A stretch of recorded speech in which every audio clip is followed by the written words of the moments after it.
Just learned from our own Jim Engel that GM CEO Rick Wagoner is going to be speaking later this afternoon.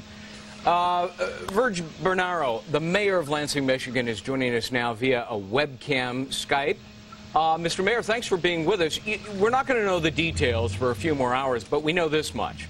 The broad plan. GM, for example, is going to be cutting back on its workforce, shuttering factories, reducing its lineup of brands to I think from to 8 or 4 from 8.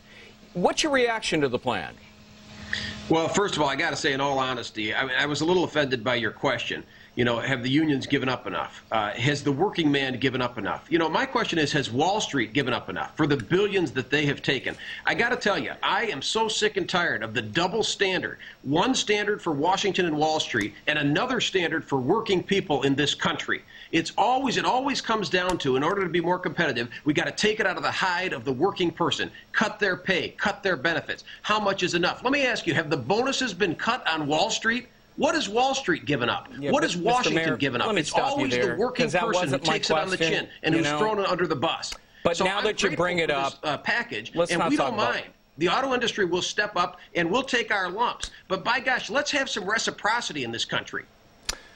Okay, Mr. Mayor, that wasn't my question, and I'm sorry you're offended by it. But now that you bring it up, here's today's editorial in the New York Post. The overall per-worker burden at the Big Three is upwards of $70 per hour compared to $27 an hour earned by the average private sector worker in the upper Midwestern states. As a result, General Motors loses $2,000 per car sold. That is unsustainable.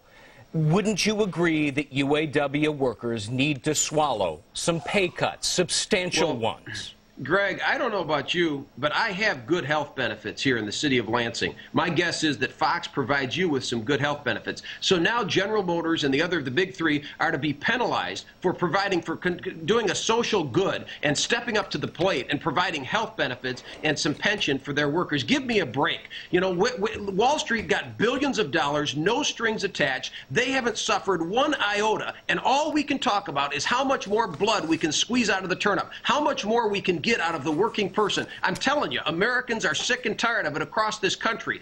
The double standard between working people. I know Wall Street doesn't understand working people and industries that actually produce something. But let me tell you, let me just jump ahead, Mayor, because this thing's going to have to be paid back. There must be a disconnect on our Skype when this stimulus package has to be paid back, because I asked you about pay cuts and you're talking about health care. GDP is gross domestic product. That means you have to produce something. What are we going to produce in this country if we allow the auto industry to go by the wayside like every other industry that we've shipped overseas? Okay. Can I get a question in here? I asked you about a pay cut for workers, not health care, but now that you've brought up health care, let me put it this way.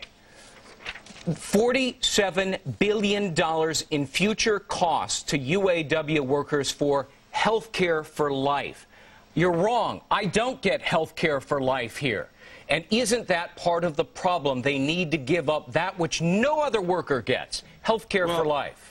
The UAW has already made concessions, and I'm sure they'll make more concessions. But if you think you're going to make me feel guilty about the fact that I had health benefits as a kid and I was able to have straight teeth because my dad retired from GM, and if you think my 84-year-old father and other retirees like him, hundreds of thousands across this country, if you think they should feel guilty for the benefits they received, I disagree with you. General Motors and the Big Three provided a wonderful standard of living. They helped create the middle class in this country, which is now under attack because of the outsourcing that has taken place, and Wall Street and Washington just don't get it. This unholy alliance is not working for the average American, and since 2001, since China joined the WTO, we've lost something like 2.3 million jobs directly to China because of the unfair trade. Our Americans are competing on an unfair playing field, and no wonder they can't win. And what you're setting up and what you're contributing to is a race to the bottom, so that we think that every American is the standard now, that we should be paid Americans like a third world peasant. It is a race to the bottom. I'm sorry, it's wrong. We're setting up a race that the Americans cannot win. They shouldn't have to compete on that basis. We need fair trade, not free trade. We are suffering from the free trade policies that both Democrats and Republicans have perpetrated upon us. Mr. Mayor, it's a television show. It's not a campaign speech. You're not the ever-ready battery.